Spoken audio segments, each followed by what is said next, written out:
छत्तीसगढ़ में हूं क्योंकि मुझे बस्तर ने बुलाया है दुनिया के सबसे लंबे चलने वाले त्योहार का हिस्सा बनने के लिए।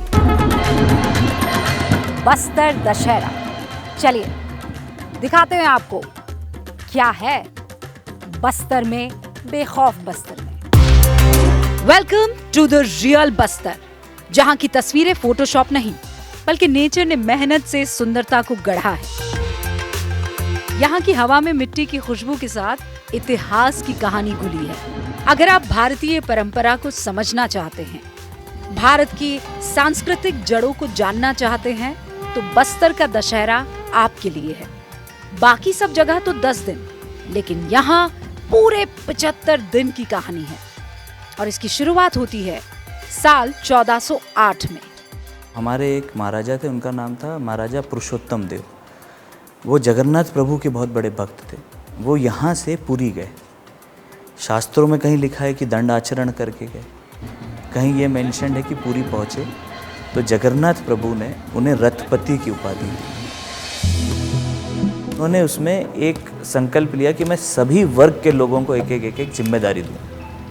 जब यहाँ पहुँचे, इतना विशाल रथ को बनाने के लिए लकड़ी लाना, पर्टिकुलर समुदाय को चुना गया कि कहाँ से लकड़ी आई, और उसी तरीके से रथ बनता है जैसे आप पुरी में देखते हैं। चक्का बनता है, उसको काटा जाता है, तो कोई मॉडर्न इक्विपमेंट्स यूज़ नहीं होते, और जो भी लोहे की चीज़ें यूज़ होती हैं उसको वहीं बनाया जाता है।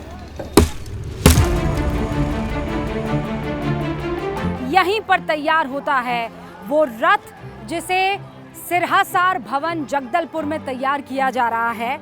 लकड़ियां आती है बेल्लारी गांव के आदिवासी समूहों की तरफ से, फिर उसके बाद झाड़ उमर गांव और बेड़ा उमर गांव के ये तमाम लोग 130 के आसपास की संख्या होती है जो रथ को तैयार करते हैं।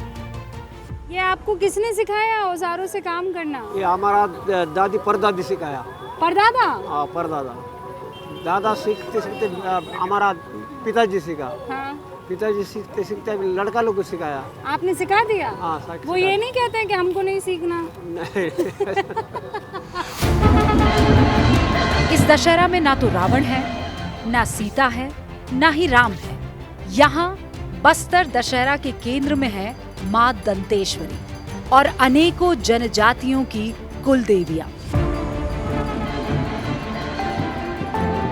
यही तो है बस्तर, जहाँ दशहरा सिर्फ एक त्योहार नहीं बल्कि सांस्कृतिक पहचान है, जीती जागती परंपरा की मिसाल है।